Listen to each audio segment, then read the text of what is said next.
The drama surrounding the Indiana Fever has reached new electrifying heights, and not because of a buzzer-beating shot from Caitlin Clark. In fact, she wasn't even on the court. For the 7th straight game, Clark watched from the sidelines, visibly frustrated, cheering on her teammates, yet clearly itching to get back into the fight. But what unfolded in front of her was nothing short of miraculous. Her team, the one many believed would crumble without her, just ripped through the Seattle Storm for their 5th straight victory. Not only was it their longest win streak, in nearly a decade, it pushed them to 5th place in the standings, just 1.5 games shy of the 2nd seed. And it didn't just feel like a win, it felt like a revelation. What began as a stopgap scramble in Clark's absence has now become a defining stretch for the Fever. They're not just surviving without their star, they're playing their best basketball in years.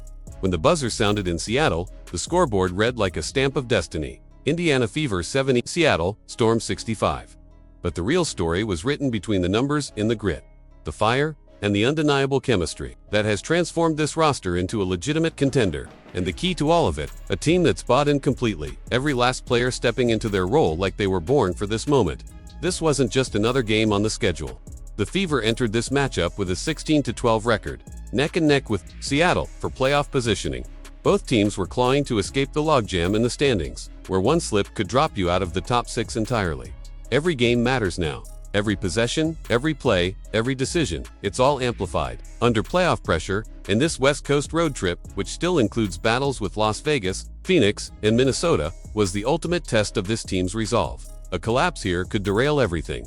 But instead, the Fever doubled down. Coach Stephanie White said it best. "We've got to be where our feet are." That's not just coach speak, it's become the Fever's entire identity. No Caitlin Clark, no problem. They've embraced the chaos and turned it into strength. They're now 9-7, without her, flipping the narrative that Indiana is just Clark. And for role players, it's no longer about survival. It's about evolution. White credits the transformation to the depth and selflessness of the roster. Their team first. They're capable. They pull for each other, she said post-game, and you can see it.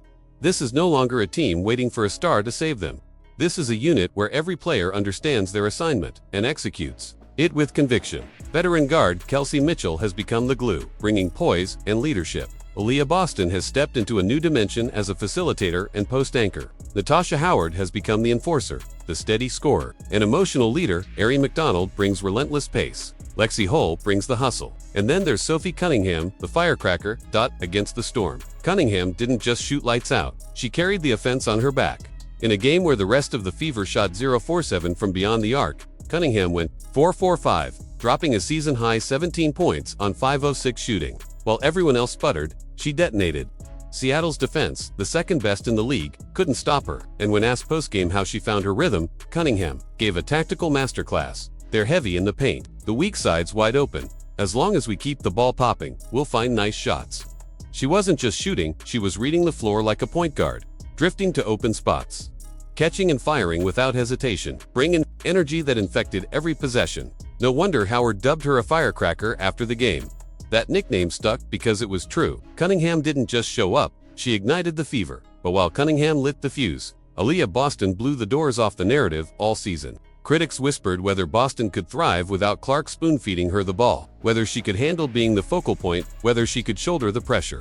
In Seattle, she answered those doubts with authority, recording her 6th consecutive double-double with 16 points and 12 rebounds, breaking Clark's own franchise record for most in a row. But Boston didn't just match Clark, she passed her. Boston became the fastest center in WNBA history to reach 100 assists in a season.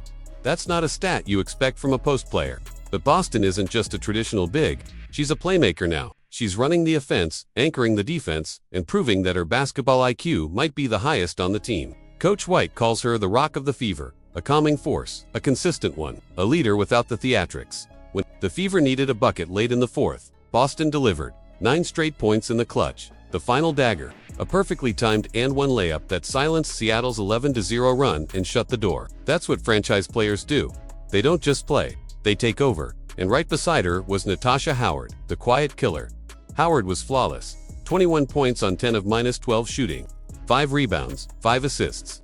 That level of efficiency, paired with her production, puts her in rare company. Only one other player in Fever history has ever posted 20 points, 5+ rebounds, and 5 assists while shooting above 80%. Tamika Catchings, that's the level Howard reached in this game. But it wasn't just the stats, it was the timing. Howard's cuts, screens, and finishes all came when Indiana's offense sputtered. When Cunningham needed a release valve, Howard was there. When Boston was double-teamed, Howard made herself available. She didn't force anything, she flowed with the game. She led by example, and her presence let the younger players breathe. What a championship vet does. Howard's leadership also shows in the huddles, on the sidelines, in the locker room. She's directing teammates, calming nerves, and reinforcing the team's next play mentality. She understands that this run is bigger than one win. It's about culture. It's about belief. Yet, for all the fireworks, this game nearly slipped. Away. With 5 minutes left, the Fever held a comfortable 12-point lead. Then Seattle went on an 11-0 run. Momentum flipped, the crowd got loud. The Fever were suddenly clinging to a 1-point lead, their winning streak on the verge of collapse, and their leading scorer having her worst shooting night of the season. Kelsey Mitchell was 3-for-16 from the field, 0-for-8 from 3. Most players disappear in moments like this. Mitchell didn't single quotes T. With the Storm pressing. Mitchell attacked the lane, split the defense, and buried a clutch layup to extend the lead. It wasn't flashy, it was necessary. It stopped the bleeding and gave her team room to breathe. She also dished out 5 assists and added 2 steals, proving once again that great players find ways to contribute even when the shot isn't falling. Coach White praised her decision-making and resilience. Cunningham echoed the same. Kelsey facilitated for us down the stretch. Everyone has something to give, even if it's not scoring.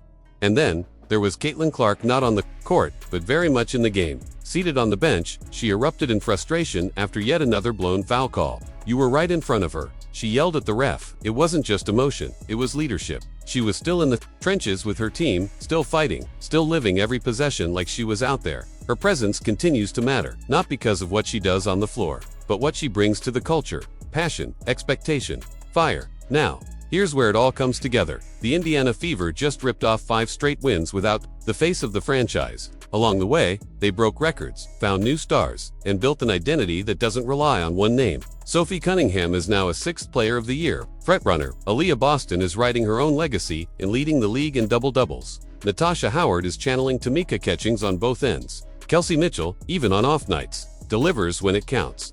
Ari McDonald is commanding the offense like she's been there for years. And Chloe Bibby continues to provide valuable spacing off the bench. This isn't a team surviving without Clark. This is a team becoming a championship threat. Now imagine what happens when Clark returns, a team already firing on all cylinders. Built on trust, chemistry, resilience, suddenly reabsorbs the most electrifying rookie in years. A walking double-double, a transition weapon, a scoring machine, a passer who makes everyone better. When Clark rejoins this version of the Fever, the league will need to prepare for something we haven't seen in a long time, a fully realized Indiana team. The Fever are building something special, not around one player, but around a system, around belief, around each other. That's what separates good teams from great ones. And that's why Indiana's time might be arriving sooner than anyone expected.